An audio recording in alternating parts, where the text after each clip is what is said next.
Yes, no. Nanapod. Koy na kuanan sapot yun yung mga. Excuse me.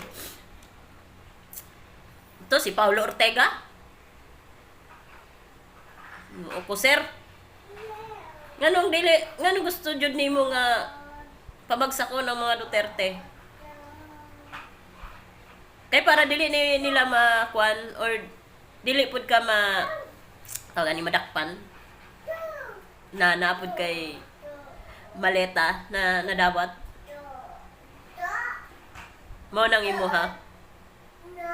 Paulo Ortega, hinumduma.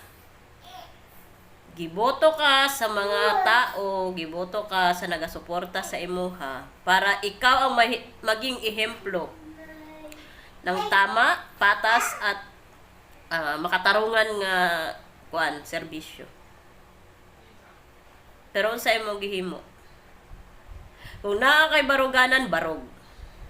Kung naa kay kanang tawag ani, kung naa kay pagpalangga sa imuhang katawhan bilang Pilipino. Ang kwarta mahanaw man na. Pero ang trust ng tao sa imuha hangtod sa kamatyon nimo na nagpabilin. Kaya unta Paulo Ortega, ayaw hapon ng imuhang kinaiya. Kay samok mo mga kuan. Kay kami mga DDS dayon ang inyong kuanon.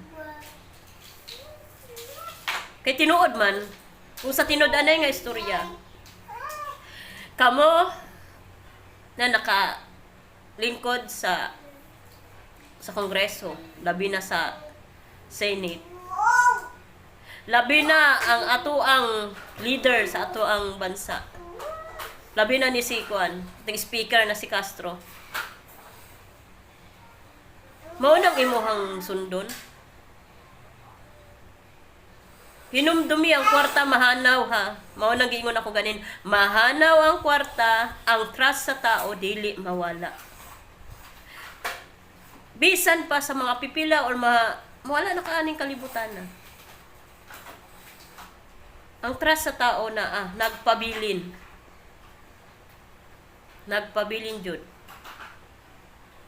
Kung ako sa inyo hang mga nagasuporta sa sa admin karon,